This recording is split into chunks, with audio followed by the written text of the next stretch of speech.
You're now watching FICal TV.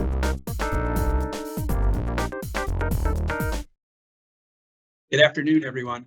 Welcome to FICal TV. Thank you for joining us today. I'm Jim Caselli. We had a couple of technical errors to start the show off with, but we're here and we're ready to go. On today's show, we have Thao Au from the Vendor Management Group to talk about 1099 reporting. And we'll also have a Q&A session on that topic. Following that, we'll have a quick video from the FSC about the ServiceNow self-service portal. Last week, I sat down with Thao Au to discuss 1099 reporting. Before we look at that, if you have any questions during the presentation, please put them in the Q&A section, and our panel will get to them following the presentation.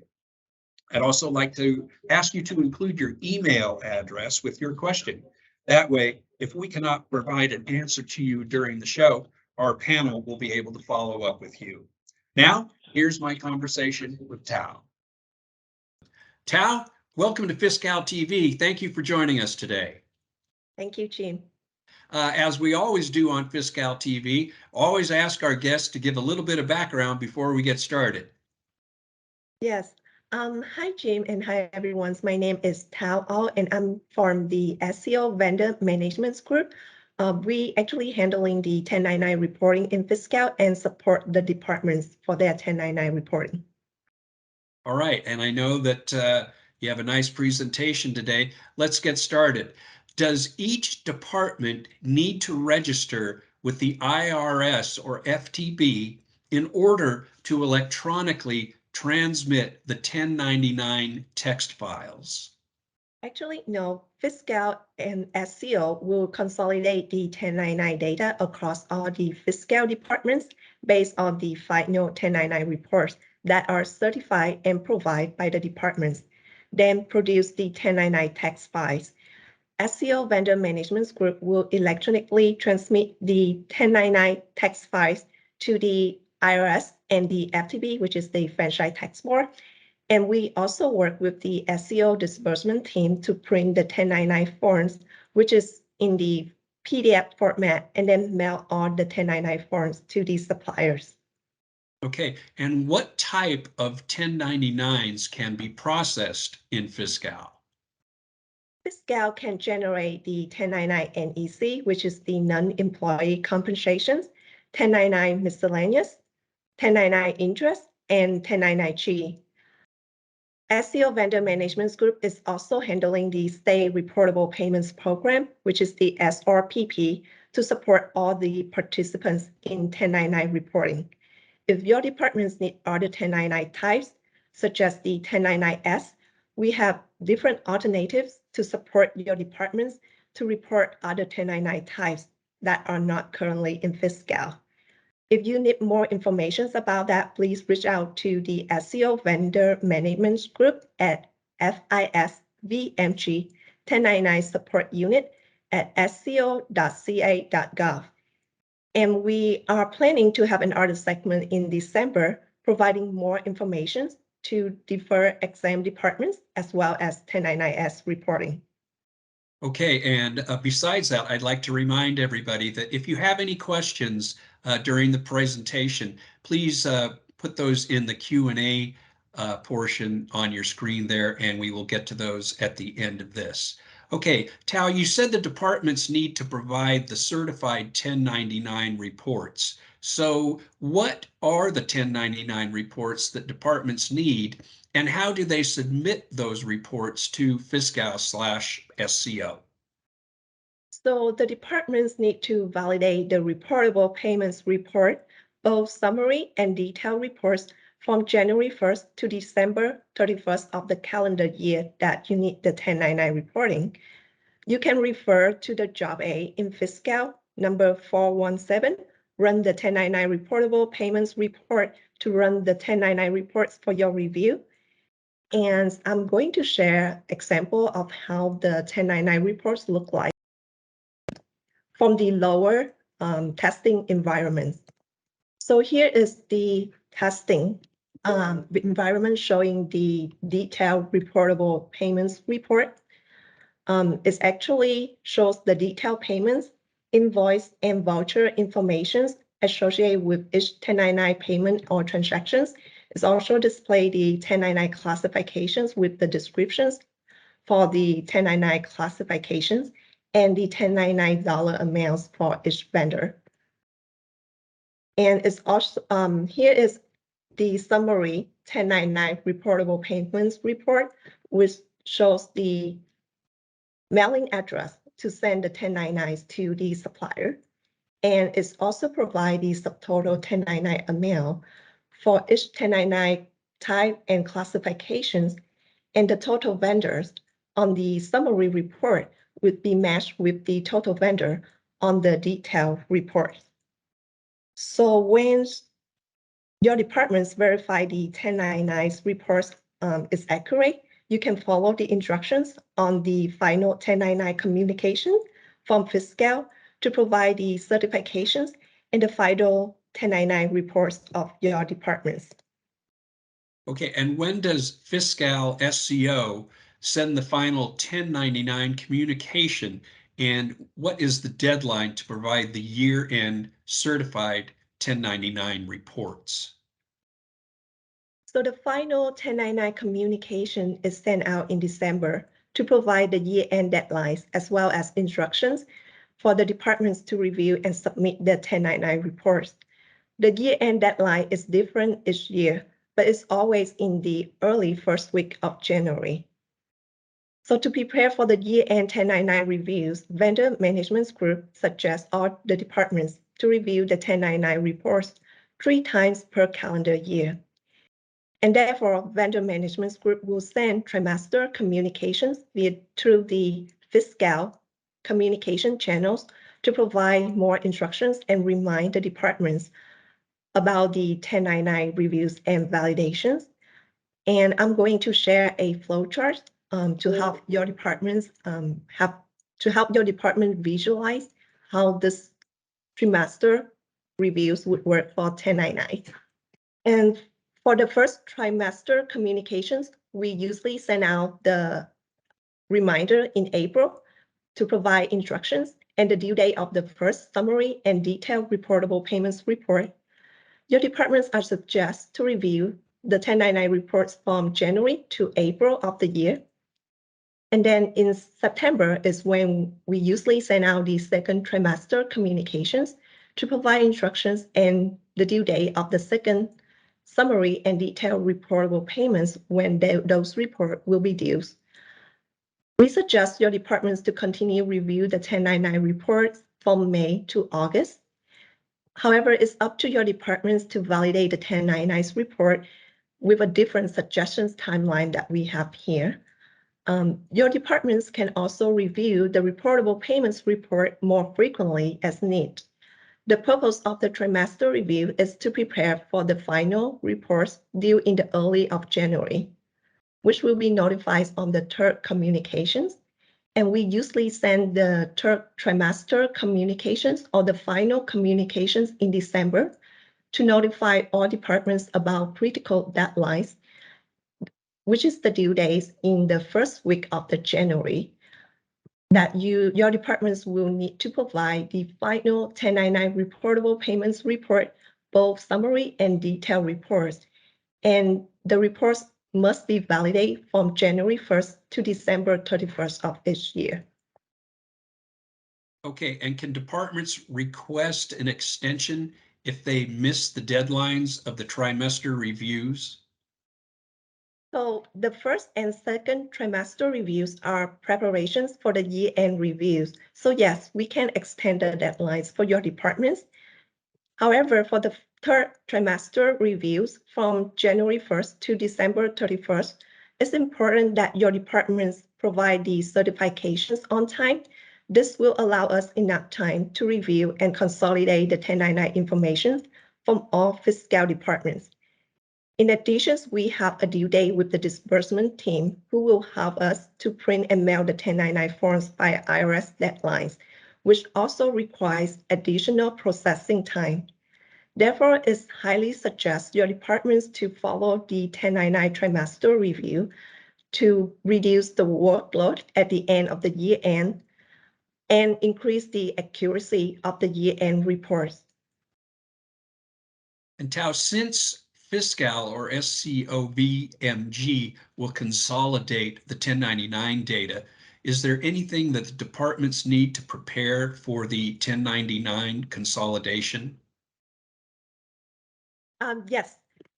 For your departments, please do not remove any reportable payments less than $600, and please review the 1099 reportable data truthfully, including the transactions under $600, because FICal SCO Vendors Management Group will produce a statewide consolidated 1099 for each supplier. How does the FICal how does FICal identify a payment as a 1099 reportable payment? So the 1099 reportable payments in FICal must satisfy two criteria. First, the supplier that your departments pay during the year, is it a reportable supplier or not? And the second criteria is the payment type that you make during the year to the supplier.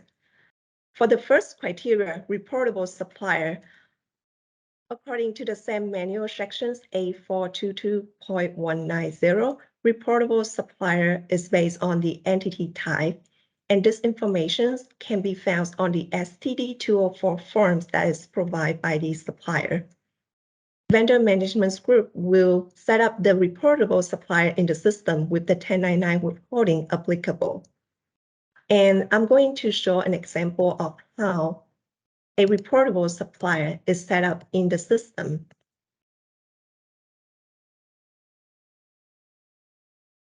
So we can find the STD-204 on the supplier record, and for the section 2 entity type is where we want to look for if it's a reportable supplier or not, except for the exempt or nonprofit and the all others corporations, everything else on this section would be considered as a reportable supplier. So in this example, this 204 provided by the supplier showing that the entity type is a sole proprietor individual. So this is a reportable supplier. And in the FICal system, this supplier report will be marked with the withholding setup.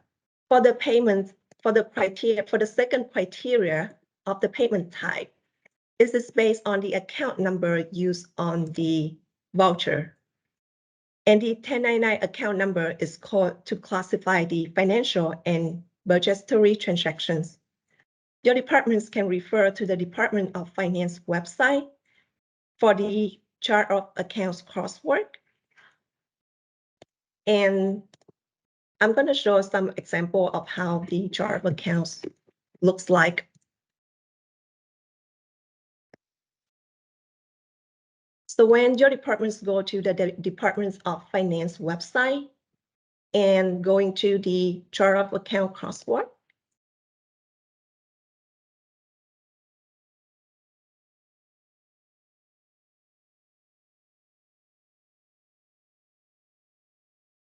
this is the chart of accounts crosswork, and the account number that you use and the description will be in this column. The columns say 1099 reportable accounts would indicate if this account is 1099 or not.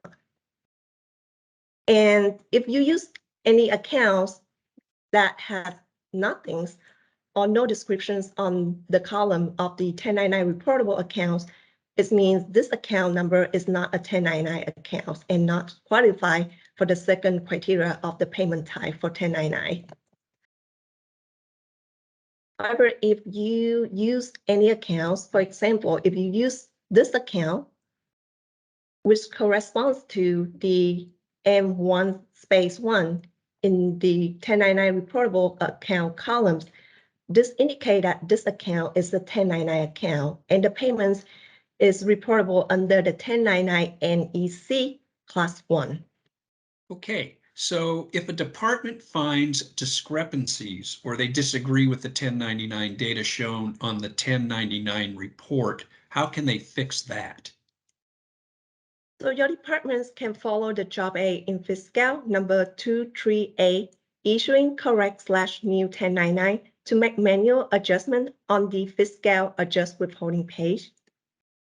And I'm also going to show you an example how you're gonna make the manual adjustment in the system using the testing environment.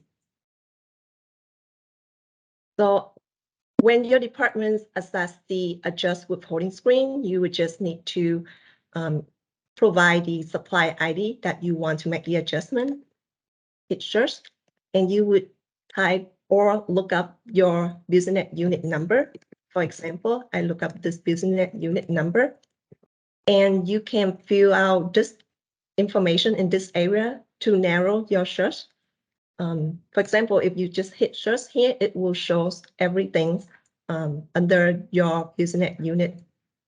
And in this case, if we use the day to narrow your search for 2022, you can type the day or you can actually select the day. For example, if you want to go to December and you hit search, you can hit view all to display all information, and then you can go to each tab to see each information here, or you can click on this icon to show all information at once. And for example, when you review these transactions and you find that this is not the right amounts to report, in order to do the adjustment, please do not overwrite the information on this original transactions. Instead, we will add a reversal entry, either a reversal entry or a new entries to report the correct 1099 information. So for example, you found that this amount should only be reported for 1,000 instead of $1,515.25. You would fill out this information. You can either type the information or use the lookup here to fill out this information.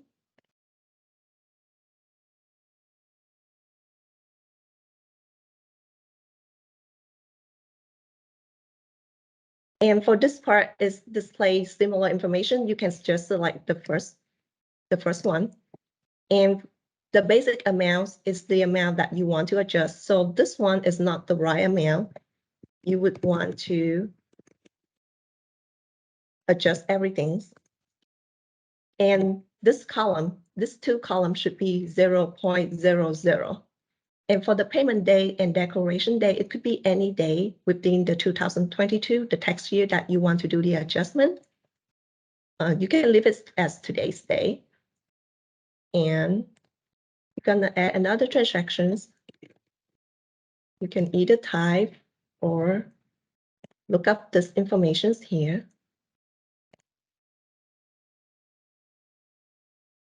And this one should be 1099 NEC class 1. Again, we will select this one. And if you want to report this amount is supposed to be only 1,000, you would do 1,000.00. And this one should be 0.00. And again, the day, you can leave it as today day as long as it's within the 2022, or you can change it to the same with the payment day. So for example, I will just change it on this day. And for the descriptions, it's an optional. It's for your use to make any notes that you think it would helpful for your reviews later. In this case, I would just say adjust 1099.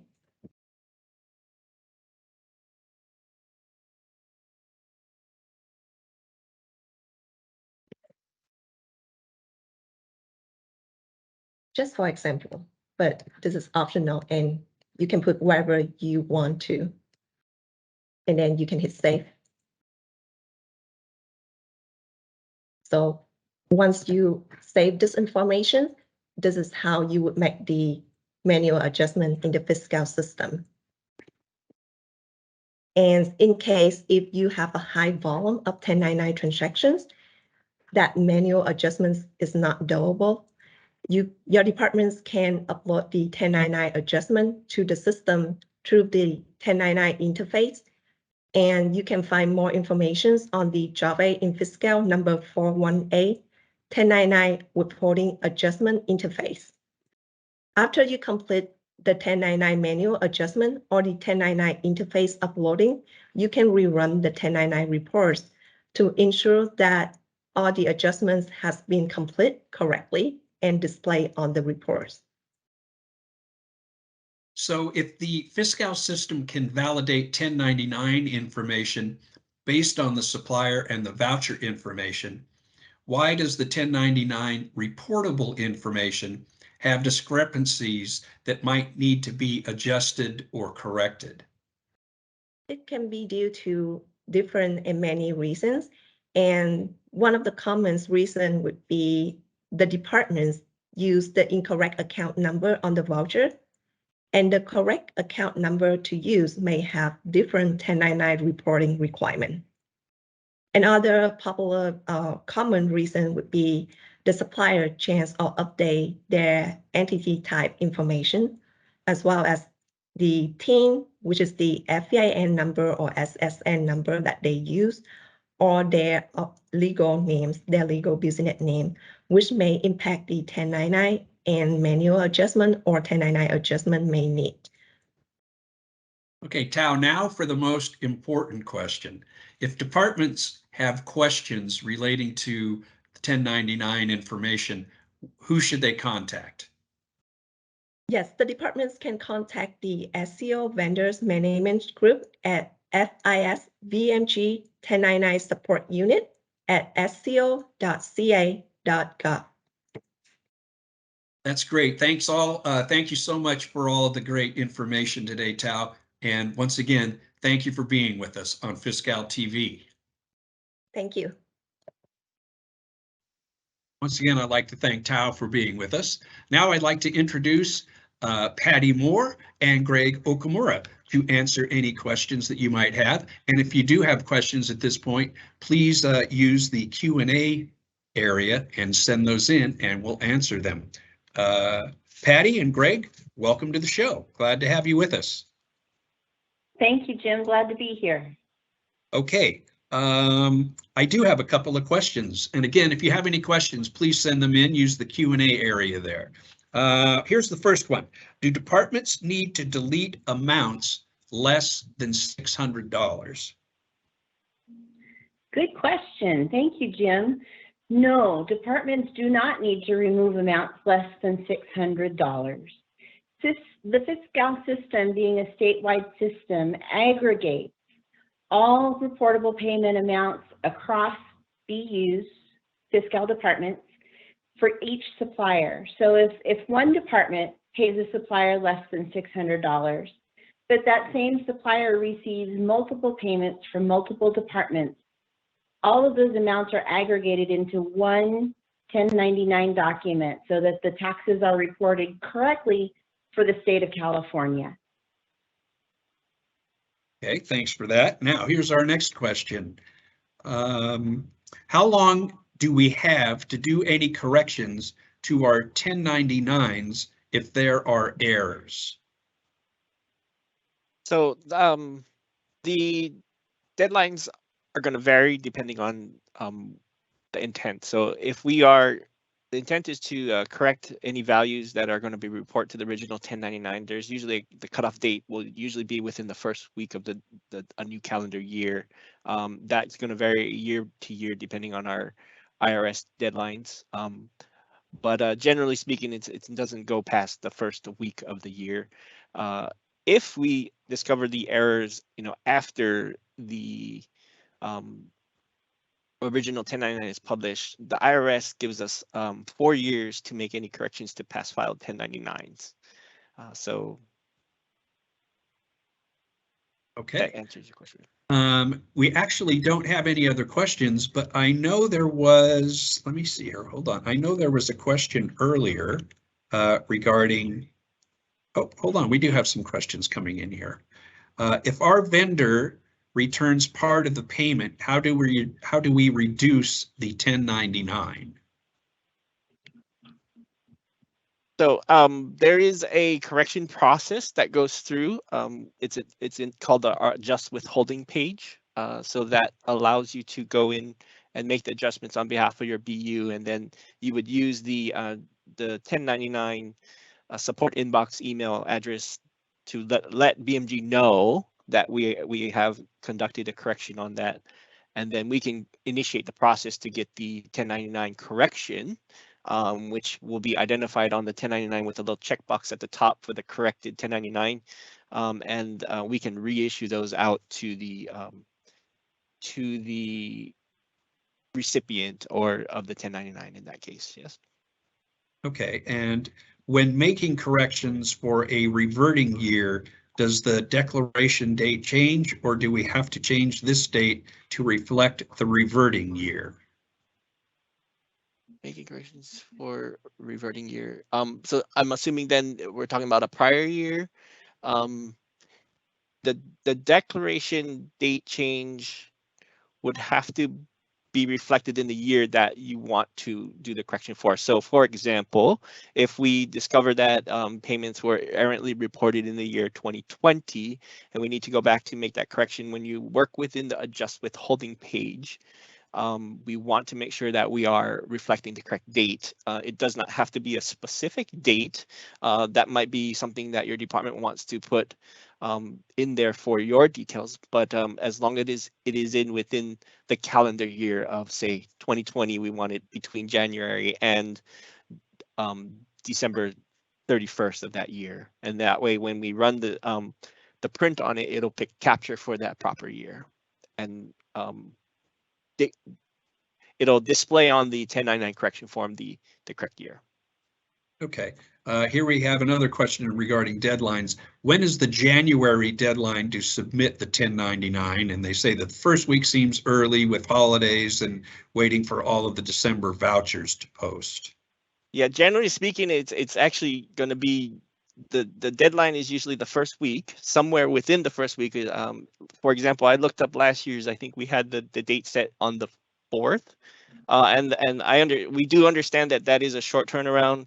But part of that process is it's a longer process to also print the 1099s and then get them issued. So the deadline for IRS is a little bit further out, but we do have our state processes that have to get all of these taken care of. So we have to accommodate the time and provide our SEO disbursements the time to get those turned around and sent out to the tune of, last year we had 20,000 of these 1099s to send out. So that is the reason we implement these kind of trimester reviews, kind of as a reminder to our departments that are going to be reporting live in the system to kind of break up the workload throughout the year.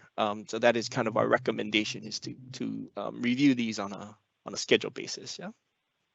Okay, it looks like we have one final question here. Is there any way to get 1099 in Excel format that can be filtered and would include all programs, reporting structure details?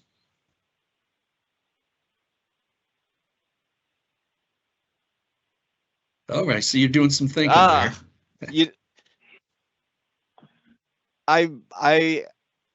You know what? Let's if you want to refer this question, send it over to the shared inbox, and we'll work with you to see what exactly the details are in there that you're looking to obtain. That sounds like something this might not extend past our time frame here. Okay, and we do have that person's email address here with that question, so that'll do the job. Perfect. So, thank you. Patty and Greg, thanks so much for being with us today and answering the questions. And I know we're going to have Thao on again with us on our next episode, so maybe we'll see you back with us to answer some more questions. Absolutely. Thank you, Jim. Okay, thanks for being here. And next we have a video for you from the FSC with information about the ServiceNow self-service portal. Let's take a look at that.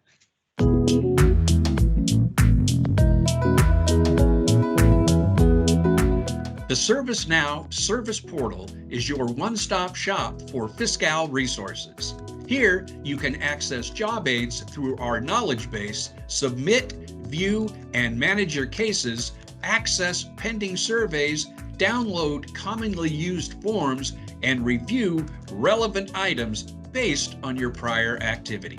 One of the highlights of the enhanced ServiceNow self-service portal is the streamlined ticket creation process to request assistance or report a system issue. The Submit a Ticket form grants you the ability to add users to the ticket watch list. Users included in the watch list will receive email communications when the case is created, when there are updates to the case, and when the case has been resolved. Additionally, users are able to copy and paste screenshots into the description as well as attach files. Finally, users can expedite ticket resolution by selecting the pertinent application and module for which they are requesting assistance with, so that their ticket is assigned directly to the appropriate module. Once your case has been submitted, you will still have the ability to view and/or add comments as well as attachments.